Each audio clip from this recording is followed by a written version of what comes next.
Mesdames et messieurs, bienvenue dans Afrique Midi. Merci de nous suivre sur Africa Télévision. Voici les principaux titres.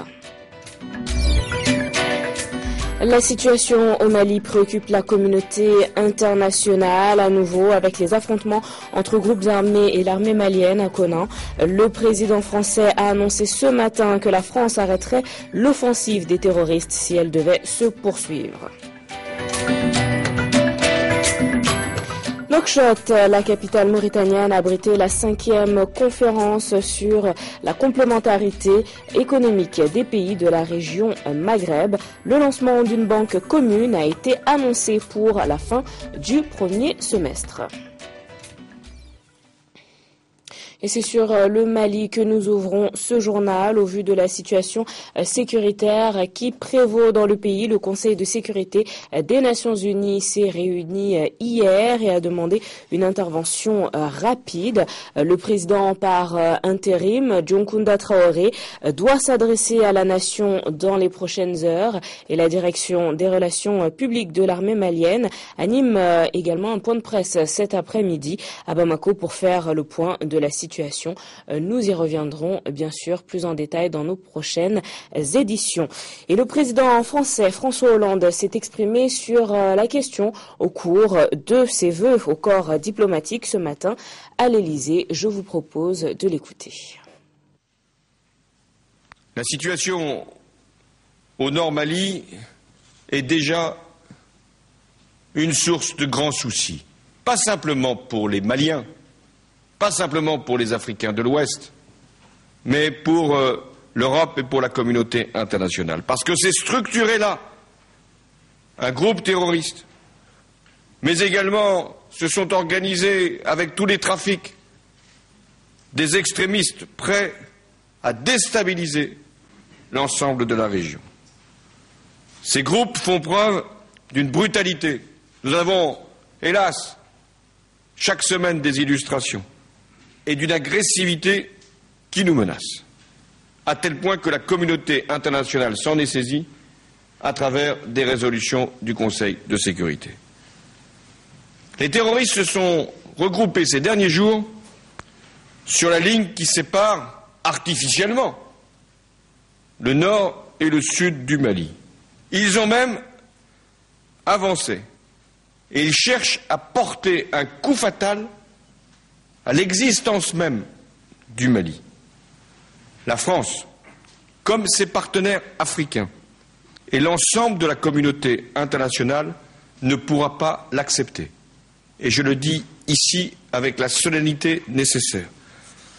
Nous sommes face à une agression caractérisée. J'ai donc décidé que la France répondra aux côtés de nos partenaires africains à la demande des autorités maliennes. Elle le fera strictement dans le cadre des résolutions du Conseil de sécurité des Nations Unies et elle sera prête à arrêter l'offensive des terroristes si elle devait se poursuivre. Et avec la reprise de ces affrontements entre les islamistes d'Ansardine et du Mujao et l'armée malienne à Konna, près de Mopti, le médiateur Blaise Compaoré a appelé à l'arrêt des hostilités par la voix de Djibril Bassolé. Le ministre burkinabé des Affaires étrangères était hier face aux ambassadeurs accrédités dans le pays. On l'écoute. Sans nul doute que la situation de terrain est en train de se dégrader. Nous le déplorons et nous voulons, par votre entremise, appeler les parties belligérantes à arrêter les hostilités, à se conformer strictement à ce qui avait été arrêté ici et rendu public le 4 décembre 2012. Nous sommes convaincus que le dialogue ne peut prospérer et porter des fruits que si les parties belligérantes créent un environnement de confiance et de sérénité. Les affrontements militaires qui ont lieu en ce moment sur le terrain ne pourront en rien renforcer ce climat de confiance et de sérénité. C'est la raison pour laquelle, au nom du médiateur de la CEDEAO, du président du FASO, je lance un appel solennel à l'ensemble des parties pour qu'elles se retiennent et qu'elles s'abstiennent de tout affrontement qui pourrait détériorer ce climat de confiance et surtout provoquer des pertes en vies humaines et des souffrances inutiles dont nous n'avons pas besoin à ce stade. On poursuit sur le thème de la résolution de conflits. Les chefs d'État et de gouvernement de la communauté économique des États d'Afrique centrale se sont réunis à huis clos hier afin de trouver une issue au conflit en République centrafricaine. Réunis à Libreville au Gabon, un sommet extraordinaire, ces dirigeants veulent s'atteler à mettre un terme aux souffrances des populations. De la République centrafricaine, les chefs d'État et de délégation de la communauté économique et monétaire d'Afrique centrale. Cadre choisi pour les discussions. Libreville, la capitale du Gabon. 3 chefs d'État et de gouvernement ont effectué le déplacement du palais présidentiel. À la salle des banquets de la Cité de la démocratie, où ils arrivent ensuite, l'enjeu de la paix en Centrafrique a également valu la présence du président François Bozizé et des forces vives de la nation centrafricaine. Je voudrais exprimer ma compassion et formuler le vœu de voir nos assises accélérer le processus de retour à une situation normale qui rassure les populations et le sécurise définitivement. Le huis clos des chefs d'État ici a duré plus de 2 heures d'horloge. Dans un langage de vérité, le président du comité de suivi de l'accord global de paix de Libreville tenait à rassurer les protagonistes sur la nécessité de trouver une issue politique à ce conflit armé. Vous avez fait l'option de la solution politique. Ce qui est espéré de vous, c'est un sursaut national qui scelle une conscience à la hauteur des enjeux du moment. Les divergences entre les différentes parties sont évidentes. Le 2e sommet extraordinaire des chefs d'État de la CEAC est une véritable bouée de sauvetage pour la paix en Centrafrique. Regain de violence dans la région du delta de Tana au Kenya. À l'approche de l'élection présidentielle pourrait avoir ravivé les tensions entre Orma et Pokomo. Dans le village de Kibusu, les affrontements entre communautés rivales ont fait 10 nouveaux morts. Ils ont fui à l'aube devant les assaillants. À leur retour dans leur village, un spectacle effroyable. Des corps sans vie, 10 en tout. Parmi eux, 2 femmes et 5 enfants. Ils étaient lourdement armés quand ils nous ont attaqués. On a entendu des tirs, ils ont chassé les gens et les ont tués comme si c'était des éléphants. Le village de Kibusu est peuplé de Pokomo. Et ici, personne ne doute une seule seconde que les agresseurs sont Orma, une communauté rivale qui aurait voulu se venger d'un raid mené la veille par des Pokomo dans un village Orma situé à 20 km de là. 9 morts, dont 2 assaillants. C'était un grand groupe de jeunes et certains d'entre eux avaient des bandeaux rouges sur la tête et aux poignets. C'était une attaque coordonnée et quand nous avons réalisé qu'ils avaient cerné notre village, nous nous sommes armés et nous nous sommes défendus. Des raids sanglants qui rappellent ce que le district de la rivière Tana a connu en août, en septembre ou en décembre dernier. 1 millier de membres des forces spéciales ont pourtant été déployés dans la zone pour ramener le calme, inefficace visiblement. En arrivant, nous avons décidé de déployer 2 sections qui sont en train de pourchasser les auteurs du raid. Ils sont dans la forêt en train de traquer les assaillants. Les rivalités entre agriculteurs sédentaires Pokomo et éleveurs semi-nomades Orma sont récurrentes. Conflits autour du bétail, de l'accès aux terres et à l'eau de la rivière Tana. Mais beaucoup estiment que les violences de ces derniers mois n'ont plus rien à voir avec les querelles territoriales. Les hommes politiques locaux sont suspectés d'attiser la haine entre les 2 communautés à des fins électorales. Le Kenya doit se choisir un nouveau président dans 2 mois. Hier, au Sénégal, l'Assemblée nationale a levé l'immunité parlementaire de 3 députés proches de l'ancien président Abdoulaye Wade. Ils vont maintenant devoir faire face à la justice pour répondre aux accusations des biens mal acquis et d'enrichissement illicite. C'est désormais officiel. Les députés Oumar Sarr, Abdoulaye Baldé et Ousmane Ngom ont perdu leur immunité parlementaire.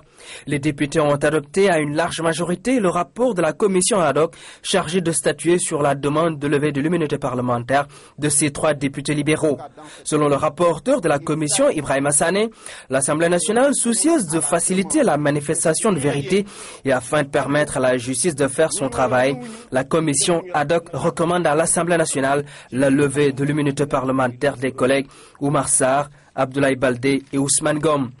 Et des débats au cours de cette plénière, il n'y en avait presque pas. En plus des députés libéraux qui ne se sont pas exprimés sur la levée de l'immunité de leurs collègues de parti, seul Sorna Dieng-Baké a fait part de son refus de voter cette levée.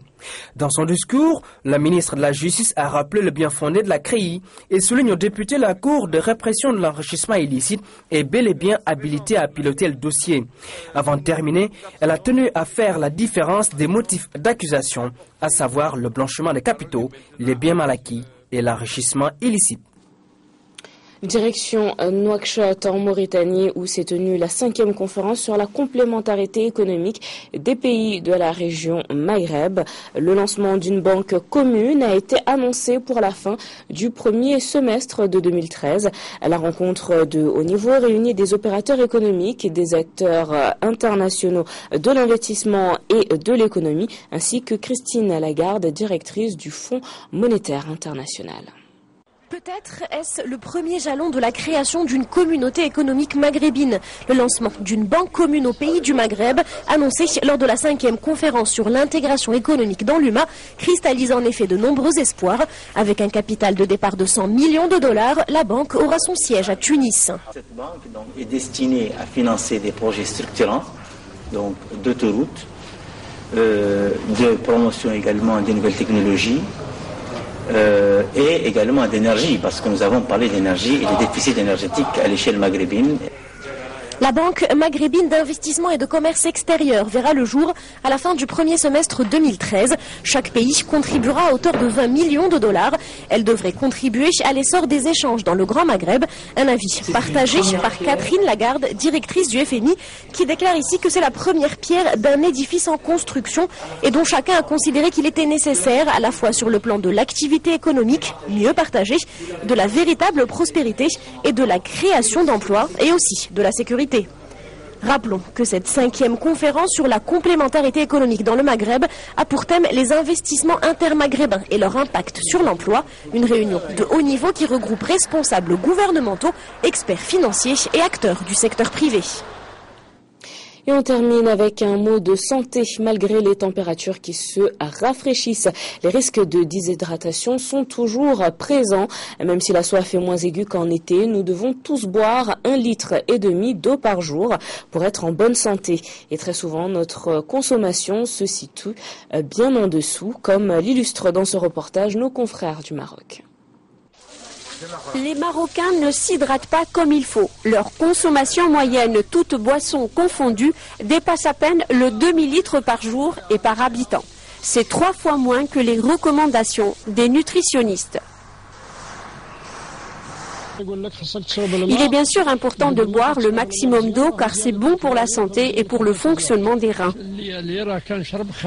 Pendant l'hiver, je bois jusqu'à 5 litres d'eau par jour pour atteindre 8 litres pendant l'été. Le corps humain est composé de 60% d'eau qu'il faut renouveler régulièrement. Chaque jour, nous en éliminant environ 2,5 litres. L'organisme a donc besoin d'être hydraté. Il faut boire en moyenne entre 1,5 et 2 litres par jour. Les besoins en eau diffèrent selon les âges. Un enfant doit boire beaucoup plus qu'un adulte. Quant aux personnes âgées, il est très important qu'ils boivent beaucoup d'eau en cette période d'hiver où ils peuvent être atteints de grippe ou de bronchite.